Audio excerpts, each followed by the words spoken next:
Quand on s'entraîne et qu'on compense de façon adéquate la dépense énergétique qui est bien sûr augmentée par des apports alimentaires adéquats, puis un bon équilibre alimentaire, hein, c'est-à-dire une alimentation équilibrée, les hormones mesurées en dehors de l'exercice, elles sont normales. C'est-à-dire ça augmente à l'exercice, puis après ça rediminue, de façon à ce que sur 24 heures, tout soit normal.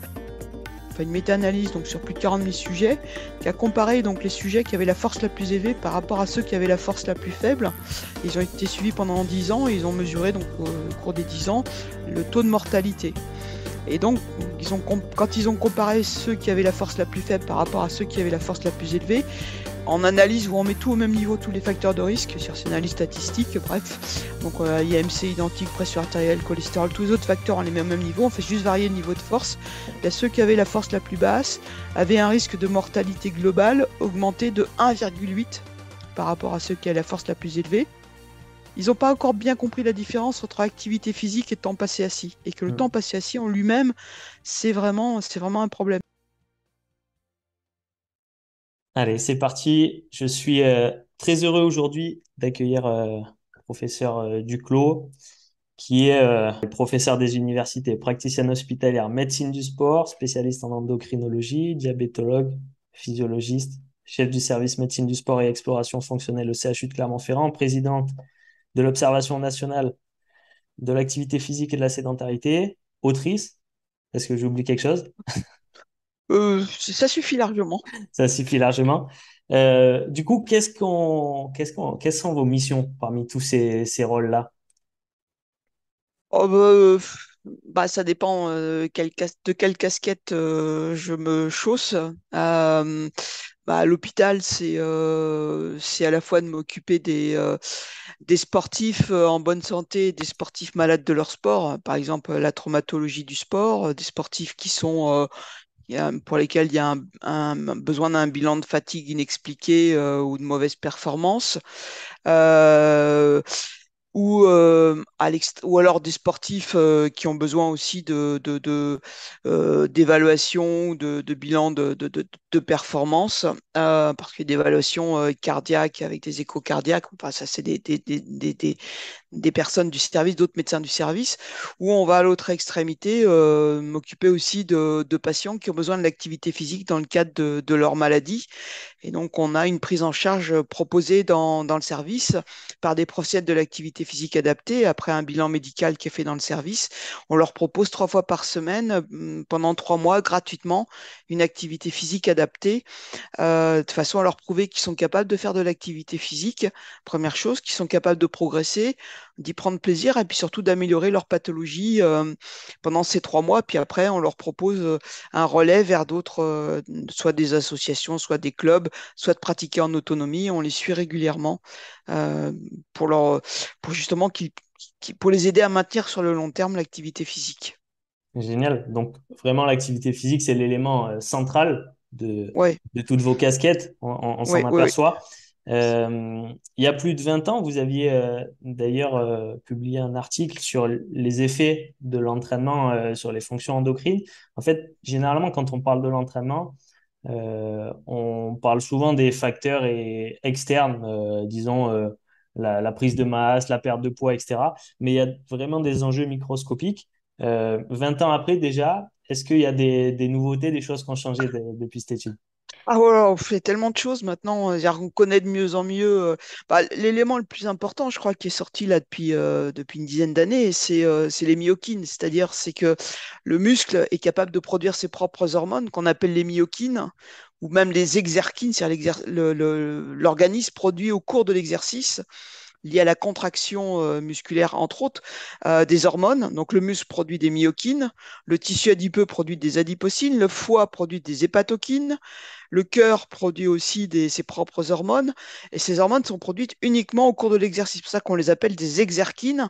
Et ces hormones, elles vont agir soit localement, en particulier sur le muscle, soit agir à distance. Et par exemple, le muscle, surtout le muscle lors de l'exercice musculaire, va produire donc ces fameuses hormones qui vont agir sur le cerveau, donc favorisant en particulier euh, favorisant la cognition. Ce qui explique que, par exemple, les jeunes qui font plus d'activité physique ont des capacités cognitives bien meilleures que ceux qui n'en font pas, hein, c'est bien démontré. Ça explique aussi que les personnes qui font de l'activité physique régulièrement ont un bien meilleur vieillissement cognitif que ceux qui n'en font pas. Ça explique aussi pourquoi l'activité physique permet de diminuer de 25% le risque de maladie d'Alzheimer ou de maladie de Parkinson, donc les maladies qui touchent le système nerveux central. Donc, ça explique les effets de l'activité physique sur la protection cérébrale, du vieillissement cérébral, mais ça explique aussi les effets de l'activité physique sur la protection cardiovasculaire, enfin, sur la protection contre le diabète, enfin, tous les effets de protection vis-à-vis des maladies cardiovasculaires. Donc, ça, c'est une énorme progression parce que ça montre bien que voilà, le muscle n'est pas seulement un élément passif qui répond purement aux sollicitations mécaniques ou au contrôle du cerveau, mais que le muscle est capable de contrôler le cerveau, de dialoguer avec le cerveau, de dialoguer avec les os, de dialoguer avec le foie, de dialoguer avec le tissu adipeux, la graisse. Donc voilà, il y a vraiment un dialogue entre tous les tissus et que vraiment, le muscle, c'est vraiment un acteur très actif dans la santé. Et bon, on sait qu'il est indispensable à la vie, c'est certain, mais c'est vraiment un acteur actif dans la santé. Ça, c'est hyper intéressant. De toute façon, on va y revenir. En tout cas, ce qu'il faut retenir, c'est vraiment ce rôle de, vous l'avez dit, il dialogue avec tous les autres tissus, tous les organes. Il a vraiment un rôle de messager. Mm, mm. Il envoie des signaux quand même chimiques qui créent toutes ces adaptations. Pour revenir au niveau des adaptations internes, est-ce qu'on peut parler des effets voilà, sur les fonctions endocrines de deux activités, enfin, disons, si on catégorise la musculation d'un côté, plutôt les efforts cardio-endurance de l'autre, sur les hormones anabolisantes telles que la GH, la testostérone, etc. Est-ce qu'on peut en dire deux mots? Bah, en fait, bon, ce qu'il faut bien comprendre, c'est enfin, il y a deux façons de dire les choses. Ces activités en elles-mêmes, elles stimulent la sécrétion de ces hormones. Donc, quand on fait qu'on fasse de l'endurance ou du renforcement musculaire, on stimule toutes ces hormones. Par contre, quand on mesure ces hormones 24 heures après un exercice, elles doivent être normales. Même si on est un des sportifs de haut niveau, nous on a suivi tous les cyclistes de haut niveau qui sont obligés légalement d'avoir au moins 2 à 4 bilans par an. Donc on avait des sportifs qui faisaient entre 10 à 20 heures d'entraînement par semaine, entre 30 à 40 000 kilomètres par an, plus 80 à 100 jours de compétition par an. Donc vraiment c'était le C'est gratin. énorme. Voilà. Et tous, ils ont un taux de testostérone normal quand c'est mesuré 24 heures après le dernier entraînement, hein. Et il n'y en avait que 3 sur plus de 1000 qui étaient soit en haut, soit en bas. Donc, c'est-à-dire que toute valeur anormale, c'est pathologique. Il y a quelque chose, alors soit il y a une maladie, soit plutôt il faut suspecter un dopage, etc. Donc, je veux dire, parce qu'on est programmé pour bouger, alors pas à des valeurs aussi énormes, mais à partir du moment où, quand on s'entraîne, et qu'on compense de façon adéquate la dépense énergétique qui est bien sûr augmentée par des apports alimentaires adéquats, puis un bon équilibre alimentaire, hein, c'est-à-dire une alimentation équilibrée, bah, les hormones mesurées en dehors de l'exercice, elles sont normales. C'est-à-dire ça augmente à l'exercice, puis après ça rediminue, de façon à ce que sur 24 heures, tout soit normal. On a les hormones, elles sont indispensables à la vie, ou en tout cas, elles ont un rôle très important, mais c'est un système qui est finement régulé. Donc quand ça augmente, bah, après, il y a un phénomène d'inhibition, hein, de rétrocontrôle négatif, de façon à ce que quand vous faites la moyenne, bah, c'est normal. Donc, mais par contre, ces augmentations transitoires liées à l'activité, c'est un effet stimulant, c'est certain. Mais après, c'est compensé par une inhibition, une moindre sécrétion. De toute façon, en physiologie, c'est très simple, hein. Les choses sont très bien faites. Il en faut toujours. C'est pas bon quand il y en a trop ou quand il y en a pas assez. Donc, on est toujours dans le juste milieu et souvent, le juste milieu, il est vraiment très finement régulé. C'est le cas aussi des hormones. Et ça, c'est sur les effets, disons, plutôt court terme, même si c'est le cas pour tout le temps. Mais est-ce que du coup, à long terme, après des années d'entraînement, le niveau de concentration ou de sécrétion de ces hormones-là, il change ou pas? Non, il reste normal, strictement normal. Alors, je suis désolé pour les bodybuilders, mais ça a bien été montré, hein. Même si vous faites du bodybuilding, vous entraînez et que vous soulevez de la fonte pendant 4 heures par jour, votre testo, elle augmente pas. Si elle augmente, c'est qu'il y a un problème. D'accord. C'est via. Elle est normale. Puis alors vraiment strictement normale. Alors, sauf si vous les mesurez à l'arrêt de l'exercice, où là, ce sera augmenté, c'est sûr. Mais si vous le mesurez le lendemain matin, ce sera normal. Ok. Strictement normal. Et Génial. puis, heureusement, parce que sinon, ça peut conduire à des problèmes. Quand il y en a trop, ça donne des maladies cardiovasculaires, ça donne des hypertrophies cardiaques, des insuffisances cardiaques, des troubles du rythme, d'artériopathie, enfin des athéroscléroses, infarctus du myocarde, donc c'est pas bon. Et donc, l'effet des principales hormones qui jouent sur l'organisme, quels sont-ils? Oh bah, chaque hormone a ses propres effets, hein. La testone, c'est vrai que la testostérone, elle est bien faite pour elle est très intéressante. Elle augmente la masse musculaire, elle diminue la masse grasse, elle augmente le glycogène. Bon, voilà. L'hormone de croissance, oui, effectivement, l'hormone de croissance, elle favorise plutôt la synthèse du tissu conjonctif, donc ce qui entoure les tendons et choses comme ça. Ouais, puis elle augmente la taille quand on n'a pas atteint sa taille définitive. Mais à l'inverse, l'hormone de croissance, elle est hyperglycémiante. Donc, si vous en prenez trop, bah, vous risquez de développer un diabète, une hypertension. Donc, voilà, c'est pour ça elle est finement régulée et crée une résistance à l'insuline. Et elle augmente l'IGF-1, qui est un facteur de croissance tumorale. C'est pour ça qu'il n'en faut pas trop. Voilà. Donc, c'est pour ça que tout est finement balancé. Les hormones thyroïdiennes, ça augmente la fréquence cardiaque. Donc, faut pas, quand on en a trop, ben, on est tachycarde. Et là, c'est pas, quand on a une fréquence cardiaque trop élevée, ben, on peut pas faire un exercice d'endurance. Très vite, on est à son maximum. Alors, certes, ça diminue la masse grasse, mais si vous faites du sport avec 180 de fréquence cardiaque dès que vous êtes à votre premier seuil, bah, vous irez pas loin, quoi. Donc, et puis Hmm. vous savez qu'on a un nombre de battements cardiaques qui est quand même limité au cours de notre vie, hein. On a le droit à 2 milliards de battements cardiaques. Donc, si déjà vous vous mettez en tachycardie, puis en plus ça a des effets excitants ou dépressifs, ça dépend un peu comment de votre personnalité. Donc voilà, de toute façon, les gens qui sont en hyperthyroïdie, ils sont pas bien, hein, pas pour rien qu'on les traite. On peut pas supporter d'être en hyperthyroïdie. On est déprimé, on a une fonte musculaire importante, ça fait fondre les protéines, donc on a une perte osseuse. Donc voilà. C'est pour ça que je vous dis, tout est vraiment finement régulé. La machine humaine enfin, est merveilleuse, est très très bien faite. C'est pour ça qu'il C'est- faut pas jouer avec les hormones, faut pas en rajouter, faut pas parce que là vous déréglez complètement la machine. Ouais, Et bien c'est pour sûr. ça que si on s'entraîne, d'accord, on en produit, mais très vite, ça revient à la normale parce que sinon, vous allez tomber malade. Et c'est pour ça qu'on peut s'entraîner, il n'y a aucun problème. J'ai beaucoup travaillé sur des sportifs très intensifs. C'est pour ça que c'est ce sur quoi je travaillais au début. Parce que il y a 20 ans, on avait quand même tendance à dire que quand on faisait trop de sport, non, enfin, c'était pas surprenant d'avoir un taux d'hormones augmenté. Et moi, je me disais, mais c'est pas logique, je comprends pas. Les sportifs intensifs, ils sont en bonne santé. C'est vraiment un modèle de gens qui sont un peu hors normes, qui sont capables de supporter des grosses charges d'entraînement. Ils n'ont pas l'air d'être malades. Donc c'est pour ça que j'ai travaillé là-dessus pour bien montrer qu'effectivement, il y avait l'exercice et la phase de récupération et que bah voilà, l'un compensait l'autre et qu'il y avait des adaptations. Bon, je ne vais pas rentrer dans les détails, mais au niveau des récepteurs tissulaires pour montrer qu'in fine, voilà, tout revenait à la normale et tout était parfaitement équilibré. Hyper intéressant.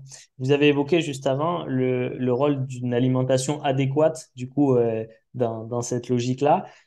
Est-ce que l'alimentation, du coup, joue un rôle direct sur ces productions hormonales? Oh, pas énormément, enfin, sauf si elle est déséquilibrée, mais bon, il y a les acides aminés qui stimulent un peu l'insuline, mais le message au niveau de l'alimentation, c'est surtout qu'il faut avoir une alimentation équilibrée, c'est-à-dire ce qu'on recommande en termes de glucides, lipides et protides.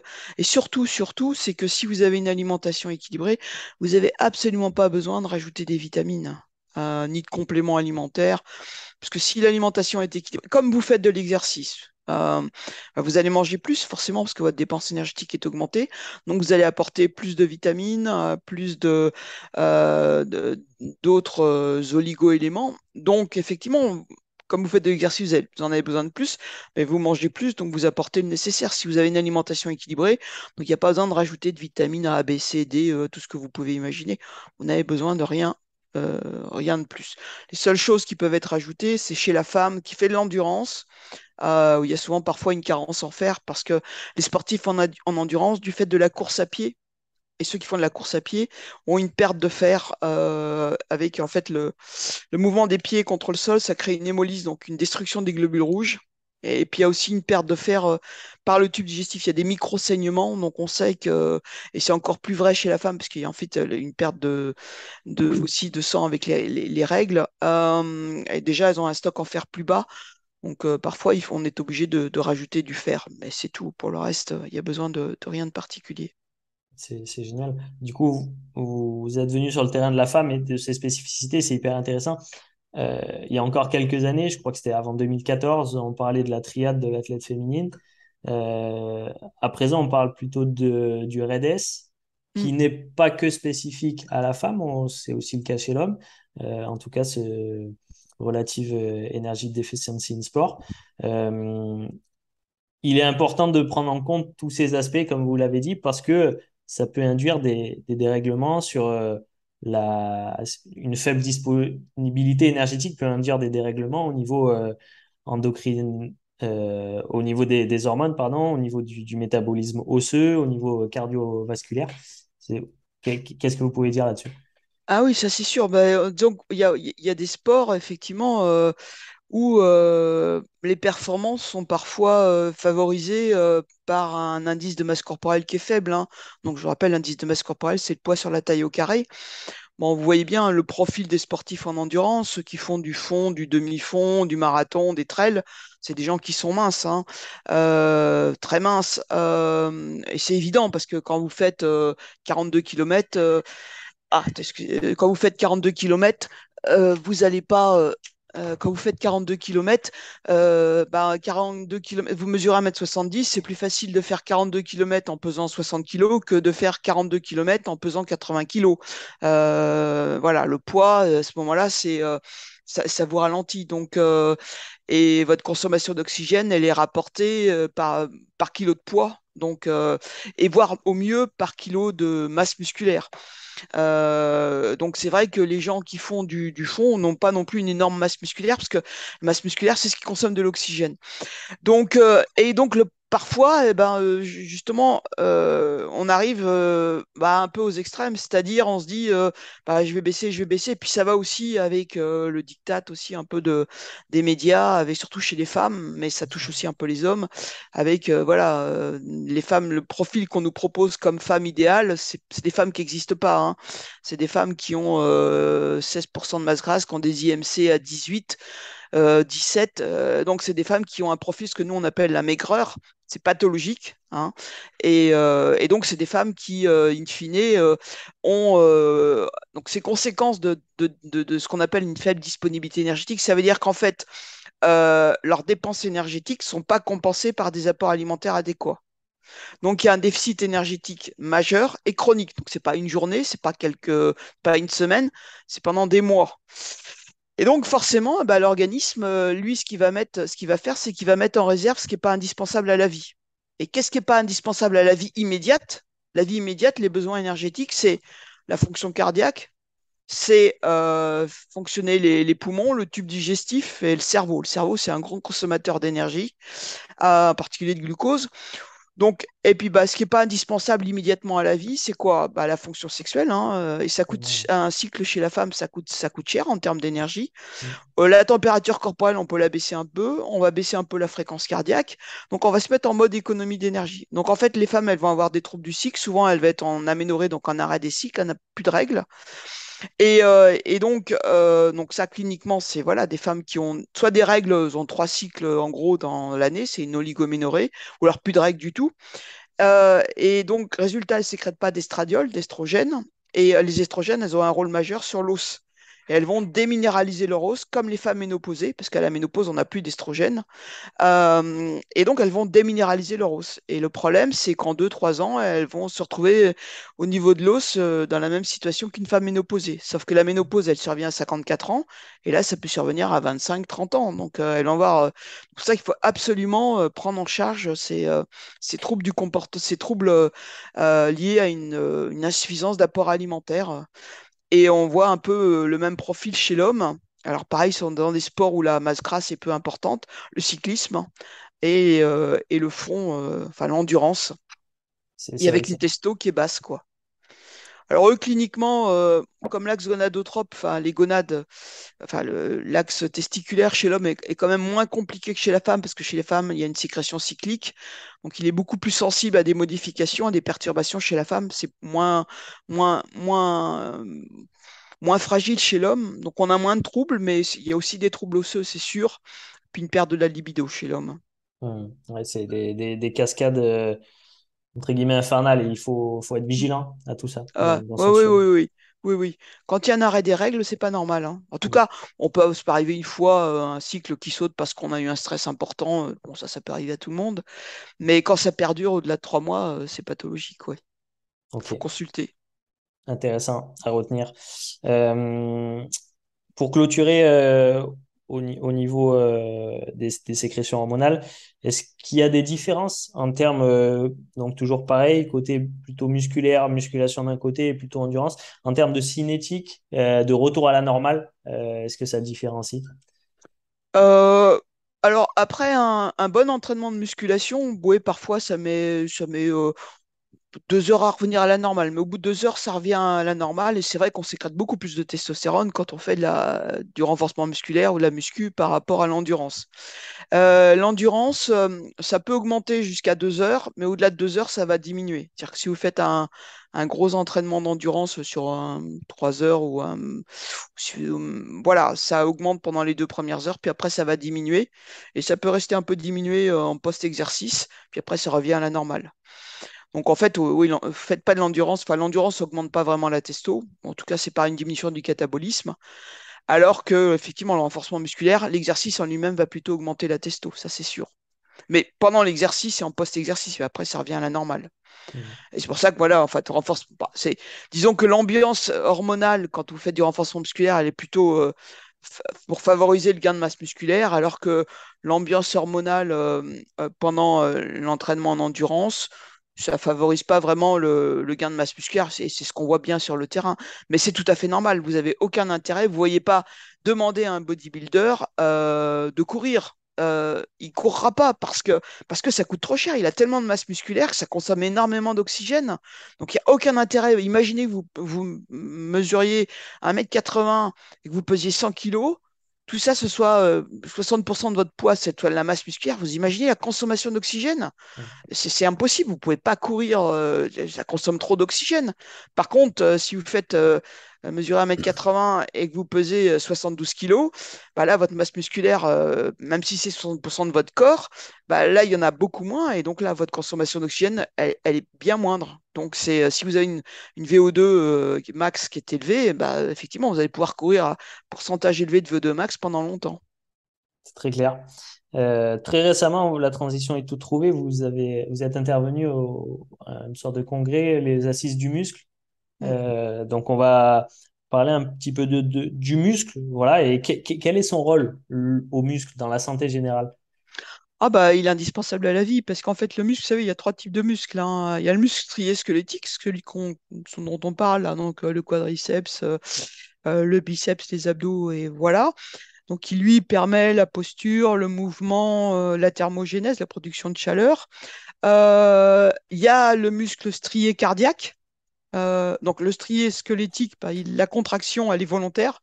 C'est-à-dire mon biceps, il va pas se contracter spontanément. C'est parce que je veux contracter mon biceps que je vais pouvoir le contracter ou mon quadriceps, ma cuisse. Le muscle strié cardiaque, qui lui se contracte de façon involontaire, parce qu'il y a un pacemaker dans le cœur qui va donner un rythme de contraction cardiaque, c'est totalement involontaire. Et puis il y a le muscle lisse, le muscle lisse qui lui donc n'est pas strié et qui lui, pareil, se contracte de façon involontaire. C'est celui qu'on a dans les bronches. C'est celui qu'on a dans les artères, c'est celui qu'on a au niveau de l'intestin, hein, qui va se contracter pour permettre la diffusion du bol gastrique. Et lui, c'est totalement volontaire, mais aussi c'est indispensable à la vie. Donc voilà, on a 3 types de muscles qui se comportent pas du tout pareil. Et donc, heureusement qu'on a ces muscles respiratoires, ou heureusement qu'on a le diaphragme, sinon vous ne respirez pas, ce qui nous permet aussi d'avaler. Donc, voilà, 3 types de muscles. Et sans ces muscles, la preuve, c'est quand on a un système musculaire déficient, type myopathie de Duchenne, eh bien, on a une mort par justement destruction de ces muscles qui sont, parce qu'il y a une anomalie dans la structure de ces muscles, eh bien, on meurt d'insuffisance cardiaque, d'insuffisance respiratoire, de troubles de la déglutition, et c'est des sujets qui malheureusement vont mourir très jeunes. Et le muscle dialogue avec tous les autres tissus, on en a parlé en introduction. Est-ce que ces différents types de tissus musculaires, les trois types qu'on vient d'évoquer, ils ont chacun des types de signalisation différents? Alors, oui, oui, tout complètement. Bah, ceux qui dialoguent avec les différents tissus, c'est le muscle squelettique classique, hein, Classique. donc voilà, c'est le classique. Les autres, c'est encore autre chose. C'est encore, alors ils dialoguent un petit peu, mais parce qu'ils sont en contact avec d'autres cellules. Par exemple, le muscle lisse des artères, parce qu'il est avec la paroi artérielle qu'on appelle l'endothélium, qui lui-même sécrète plein de choses, mais c'est plutôt les éléments qui sont autour qui vont dialoguer avec les structures qui sont adjacentes. Donc lui, il est plutôt là, à ce niveau-là, un effecteur. Euh, j'ai noté aussi que la force musculaire, donc disons de manière générale, c'était un marqueur de santé cardiovasculaire, Oh, surtout pas que pas que cardiovasculaire, pas que, en non. priorité. Il y a d'autres C'est éléments. c'est surtout un facteur prédicteur de risque de mortalité précoce. C'est-à-dire, on sait maintenant que mesurer la force musculaire, sur des populations tout venant. On la mesure en fait par le hand grip, c'est-à-dire on demande au Ouais, sujet de serrer en fait la main le plus fort possible. Alors dans la main, on met une petite poignée qui est reliée à un capteur de force. un Et on leur dynamomètre. demande de soigner voilà, un dynamomètre, de serrer la main le plus fort possible. On fait bras droit, bras gauche. Donc c'est la force de préhension de l'avant-bras. Donc ça mesure la force de l'avant-bras. Donc on demande de serrer très très fort. Et quand on mesure sur une grande population, il y a une étude, enfin une méta-analyse, donc sur plus de 40 000 sujets, qui a comparé donc les sujets qui avaient la force la plus élevée par rapport à ceux qui avaient la force la plus faible. Ils ont été suivis pendant 10 ans et ils ont mesuré donc au cours des 10 ans le taux de mortalité. Et donc, quand ils ont comparé ceux qui avaient la force la plus faible par rapport à ceux qui avaient la force la plus élevée, en analyse où on met tout au même niveau, tous les facteurs de risque, sur ces analyses statistiques, bref. Donc, IMC identique, pression artérielle, cholestérol, tous les autres facteurs, on les met au même niveau, on fait juste varier le niveau de force. Bien, ceux qui avaient la force la plus basse avaient un risque de mortalité globale augmenté de 1,8 par rapport à ceux qui avaient la force la plus élevée. Un risque, donc mortalité globale, c'est toutes causes confondues. Un risque de mortalité par maladie cardiovasculaire multiplié par 1,6, par cancer multiplié par 2,4 et par bronchopathie chronique obstructive augmenté de 30%. Et surtout, ce qui est intéressant, c'est que cette force musculaire, on peut l'augmenter. Il suffit de les entraîner avec du renforcement musculaire adapté, hein. Eh bien, on diminue de 70% le risque de mortalité précoce. Donc, voilà, donc en fait, cette force musculaire, c'est vraiment un facteur prédictif de sujet à risque de mortalité précoce. Donc, ça permet de dépister les gens et surtout, on a un traitement qui est tout simplement leur proposer un programme de renforcement musculaire adapté. On la mesure et puis après, on leur propose un programme adapté. Et donc, ça a un effet donc, pour améliorer, diminuer le risque de mortalité précoce. Donc, c'est vraiment très efficace. Ce qui est intéressant, c'est que ce test, aussi simple qu'il soit, il est aussi utilisé maintenant dans le côté performance, dans des clubs, Ah oui, notamment pour évaluer et monitorer le niveau de fatigue nerveuse. Mais en tout absolument. cas, sur ce biais-là, au niveau de la santé, donc c'est hyper intéressant. Ces chiffres, ils sont quand même importants. Et on peut l'entraîner, c'est important de le rappeler, à tout âge, parce que Ah oui, il y a oui. quand même le phénomène de fonte musculaire, de la sarcopénie, qui apparaît Mm. assez tôt dans la vie. Donc, je pense que c'est important aussi de rappeler ça.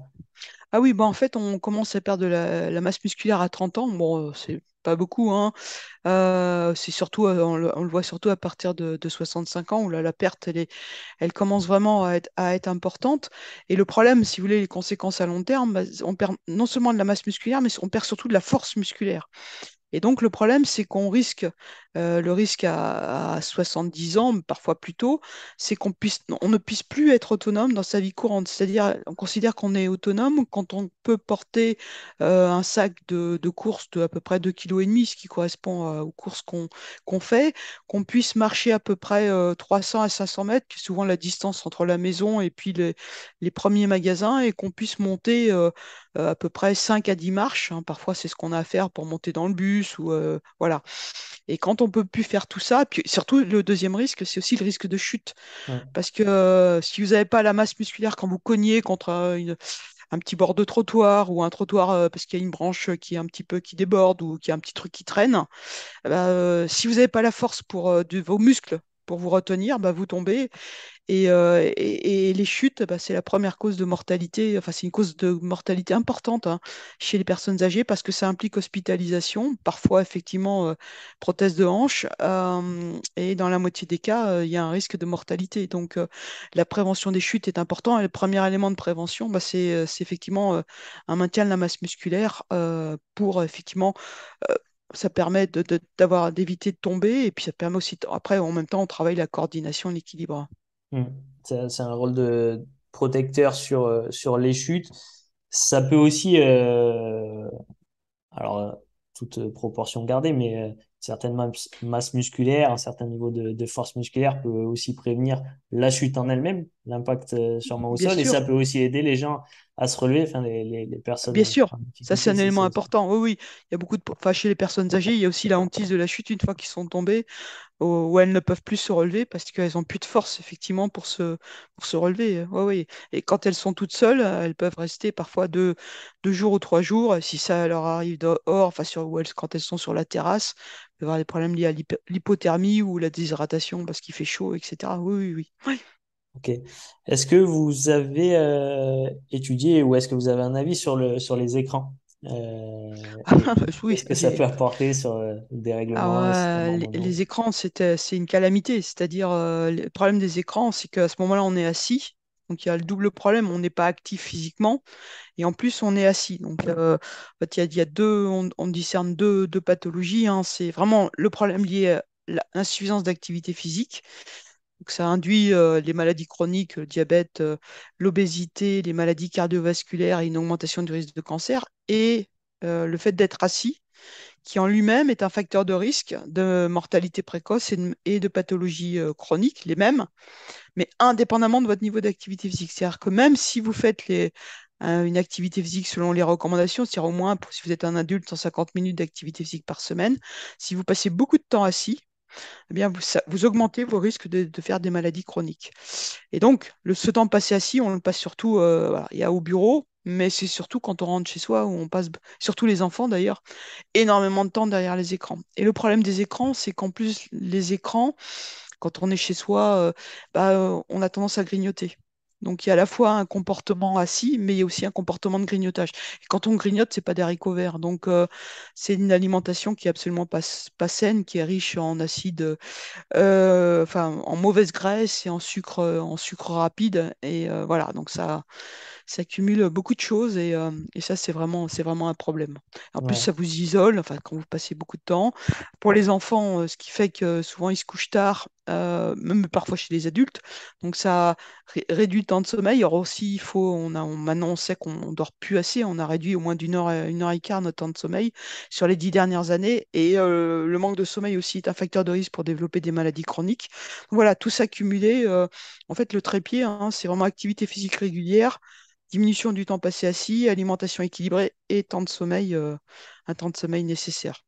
Ouais, c'est ça. Et c'est vrai que c'est toujours quelque chose, moi, qui me surprend, le manque de sommeil et le déficit que certaines personnes peuvent avoir.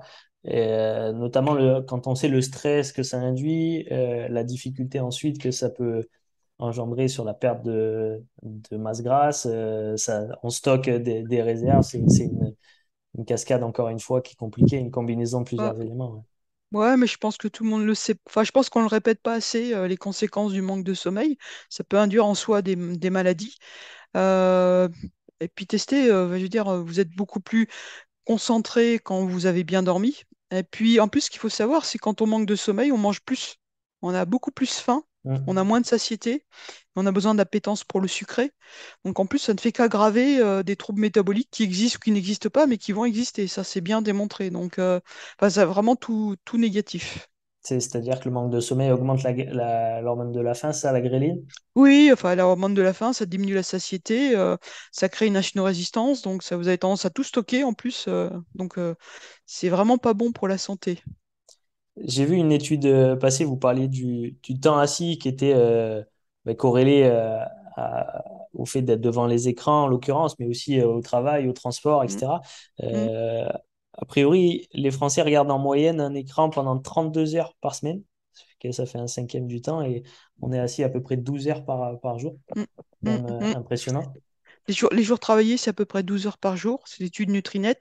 Les jours non travaillés, on n'est pas mieux, hein, c'est 9 heures par jour. Donc voilà quoi. En fait, on reproduit à peu près les mêmes comportements les jours où on ne travaille pas. Oui, il y a beaucoup de travail à faire et ça c'est pas encore bien rentré dans la tête des gens. C'est-à-dire, bon, ils ont bien compris que c'est important de se bouger, mais ils n'ont pas compris enfin, ils n'ont pas encore bien compris la différence entre activité physique et temps passé assis. Et que le temps Mm. passé assis en lui-même, c'est vraiment un problème. Alors, je veux dire, certains diront, et je comprends tout à fait ce raisonnement, en disant, mais oui, vous êtes bien gentil, mais moi j'ai un travail où je suis assis, donc vous nous dites de ne pas rester assis, mais j'ai pas envie d'aller travailler dans un champ où je peux pas, j'ai des limitations articulaires, etc. Oui, moi c'est pareil, je suis assise. Donc ce qu'il faut savoir aussi, c'est qu'il y a des petits trucs. Les petits trucs, c'est faut penser toutes les heures à se lever une minute Mm. et pendant cette minute, vous bougez. Alors, vous n'êtes pas obligé de courir comme un fou parce que c'est pas toujours facile. Mais simplement, il suffit de faire bouger ses jambes. Donc, vous marchez. Si vous avez un escalier, vous pouvez aller monter un escalier. Vous pouvez aller aux toilettes, vous pouvez aller prendre de l'eau, chercher une feuille à la photocopieuse. Quand vous êtes au téléphone, vous pensez à vous lever et à marcher, enfin, à téléphoner en marchant, si vous pouvez le faire. Voilà. Mais pensez toutes les heures à vous lever. C'est rompre, éviter d'avoir des Le temps cercle de la prolongés assis. sédentarité. Ouais. Voilà. Mm. Voilà. Et ça, bah, du coup, c'est ce temps passé assis, à partir du moment où il y a des ruptures régulières, bah, on considère que, en gros, on ne dit pas que ça compte pas, mais c'est beaucoup moins dangereux parce que du coup, en fait, le problème de la sédentarité, c'est que vos jambes, elles ne bougent pas, vos muscles ne se contractent pas, donc ils ne jouent pas leur rôle, donc ils ne produisent pas les hormones dont on a parlé tout à l'heure. Donc le sucre, les graisses, tout ça, ça passe, voilà, c'est pas consommé, ça va être stocké dans les endroits où ça ne devrait pas être. Donc quand vous faites ça tous les jours, pendant des mois, des semaines, des années, bah, vous imaginez au long terme ce que ça peut donner. Donc voilà, plus vous rajoutez le stress là-dessus, le fait que vous ne fassiez pas assez d'activité physique, le vieillissement. Donc, oui, à 40-45 ans, le bilan, il commence à être un peu. Donc voilà, donc vous inquiétez pas, je veux dire, mais pensez simplement, c'est des petits trucs. Toutes les heures, vous vous levez une minute et puis vous bougez. Et puis les jours où vous êtes, bah, vous bossez pas, bah là, vous pensez à bouger plus dans votre vie, dans la journée, et c'est éviter de passer du temps assis, enfin, limiter sérieusement votre temps passé assis. Ouais, vaste sujet, mais c'est hyper intéressant. Moi, pour ma part, j'essaie d'intégrer aussi ces réflexes et des habitudes, je pense, à transmettre Oui, ouais, et ouais. inculquer chez les gens. Mais ça peut être aussi, en tout cas, c'est ce que j'ai fait, c'est ce que je transmets à mon cercle proche, acheter un Swiss ball. Parce Ouais, que si on est absolument. assis, il y a un rôle tonique et phasique au niveau de la musculature. D'acheter Mm, juste d'être assis sur un Swiss ball toute la journée, tout en respectant les consignes qu'on vient de dire mm, de se lever. Ça entretient une musculature du tronc, mm. on est plus facilement en mouvement. Donc, c'est quand Mais sur le même, Swiss ball, il faut penser aussi à faire bouger ses jambes, hein, parce que ouais, voilà. Ou avoir un petit pédalier sous le bureau, enfin, il y a des choses comme ça. ou Tout petit s'installer sur le vélo. pédalier, Ouais, bien voilà, ou sûr. s'installer sur le vélo. Enfin, mais ça, c'est des habitudes qu'il va falloir comprendre parce qu'on a un monde très mécanisé, donc il faut aussi changer de milieu de travail, c'est clair, hein.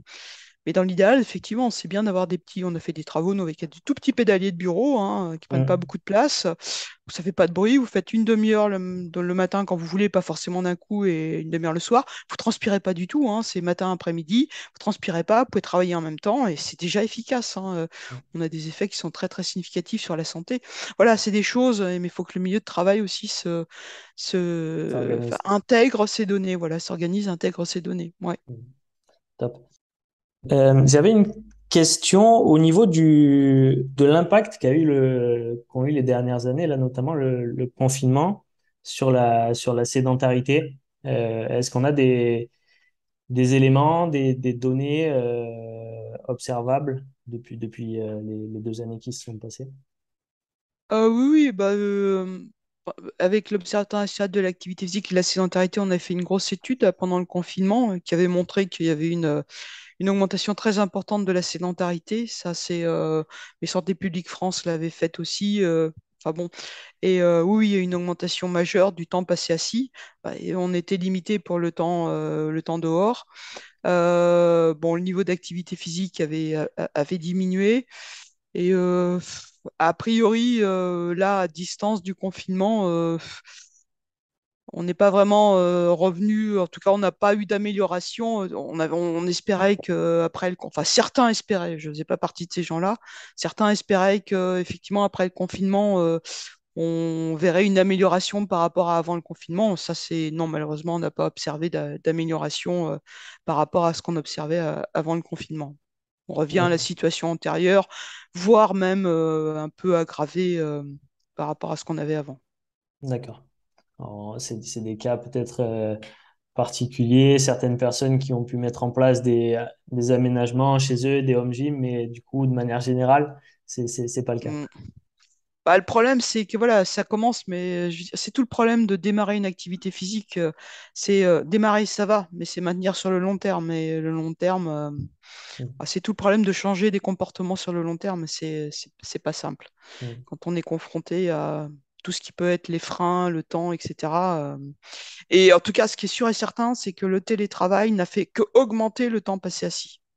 Parce qu'en fait, entre quelqu'un qui télétravaille et quelqu'un qui travaille dans son milieu professionnel, il est clair qu'il y a plus d'activité et moins de sédentarité quand on ne télétravaille pas. Parce qu'il faut se déplacer pour aller au travail. mm, Parce que quand on est au travail, bon, on va prendre un café avec les autres, on va manger avec les autres. Bon, il y a toujours un truc à aller chercher à droite et à gauche. Et donc, on bouge plus. Alors que quand on est chez soi, télétravaillé, ben, on a tout sous la main. Et donc, on reste beaucoup plus assis. Donc, il y a vraiment moins d'activité physique. Ça, c'est bien démontré. Le télétravail, c'est plein d'avantages, hein, je critique absolument pas. Par contre, en termes de temps passé assis, c'est une augmentation du temps passé assis. Et en termes d'activité physique, en tout cas, activité physique de la vie quotidienne. Après, c'est vrai que pour des gens motivés pour faire leur activité physique et sportive, ça leur permet d'aménager un temps pour faire de l'activité physique et sportive, ça c'est certain. mm. D'accord. On Mais pour le temps oppose, passé assis, c'est pas bon. ouais, effectivement. Je dis- On, Ouais. on oppose souvent, enfin, du moins, j'ai l'impression, moi qui suis d'un côté, et je m'intéresse aussi des deux côtés, mais j'ai l'impression qu'on oppose souvent le sport de haut niveau, la performance et la santé d'un côté. Parce qu'on entend souvent dire, de toute façon, c'est le sport de très haut niveau, c'est pas bon pour la santé, etc. Est-ce que vous pensez qu'on peut concilier les deux, quand même? Oh, bien sûr, oui, oui, bien sûr qu'on peut concilier les deux. Les sportifs de haut niveau, la différence par rapport à un sportif amateur ou un sportif lambda, c'est que bah, toute leur vie est autour du sport. C'est-à-dire qu'il y a leur entraînement qui est souvent 2 fois par jour, mais en dehors de l'entraînement, le plus souvent, quand ils ont cette chance-là, c'est la récupération. Donc voilà, et puis la carrière ne dure pas longtemps. Et puis de toute façon, il y a des études qui ont été faites qui ont montré que tous les gens qui ont atteint les Olympiades, donc il y a une étude mondiale menée par l'équipe de Jean-François Toussaint et Juliana Antero, qui a montré que tout, donc, qui a pris, donc, il y a plus de 100 ans de recul. Donc, tous les athlètes qui ont atteint les Olympiades avaient une diminution du risque, enfin, la mortalité globale était diminuée, avec une diminution de la mortalité par cancer, par maladie cardiovasculaire, par diabète, etc., d'à peu près 30 à 40%. Donc, il n'y a pas de problème. Ils vivent plus longtemps et plus longtemps en bonne santé. C'est La seule chose, super. c'est qu'ils ont effectivement un peu plus d'arthrose. Bah, ça, Hmm. c'est oui. Mais pour le reste, je peux vous assurer qu'ils vivent plus longtemps et surtout en bonne santé. Ben ouais, C'est bien démontré. c'est bien de le rappeler. Si je dis ça, c'est parce que j'étais tombé sur le site de la Fédération française de cyclisme et j'avais trouvé ça hyper intéressant. Ils ont une page sur leur site où on peut trouver tout un tas d'informations sur les bénéfices de l'activité physique, Mhm. santé, la lutte contre la sédentarité et l'inactivité. Donc, ils apportent plein de chiffres. Chaque tranche de 2 heures passées par jour devant un écran ou une télévision dont on parlait tout à l'heure augmente le risque d'obésité de presque 25%, de diabète de type 2 de Mhm. presque 15%, des bénéfices sur la santé d'une baisse de la sédentarité. Il parle de 30 minutes d'activité par jour, des bénéfices d'une activité substantielle de 3 sorties de 2 heures par semaine. J'ai trouvé ça hyper intéressant et c'est pas toutes les fédérations en France qui transmettent ce genre de message en tout cas. Mhm. Ah, il y en a de plus en plus. La fédé de rando en fait pas mal aussi, mais effectivement, il y a quelques fédés là qui jouent le jeu d'ailleurs du sport santé, hein. De toute façon, vous savez, vous avez le médico-sport santé. Alors c'est vrai que c'est plutôt réservé aux médecins. C'est-à-dire, en fait, nous, on a la Bible des médicaments qui s'appelle le Vidal, où on a tous les médicaments en tant que médecin. Et on a tous les médicaments, les indications, les contre-indications, les effets secondaires, etc. Et dans ce Vidal, on a rajouté le Vidal du sport ou le médico-sport santé, où en fait plus de 80 fédérations ont adapté leur sport aux pathologies. C'est-à-dire, par exemple, si je prends, je sais pas moi, le tennis ou le foot ou le rugby, eh bien, ils ont modifié les protocoles d'entraînement en fonction des pathologies. Par exemple, pour le foot, il y a le foot marché. Les gens, ils courent pas, ils marchent. Ils ont réduit le terrain. Et comme ça, quelqu'un qui a un diabète de type 2, a eu un cancer, qui a une maladie cardiovasculaire, peut, à 60 ans, 55 ans, faire du foot marché.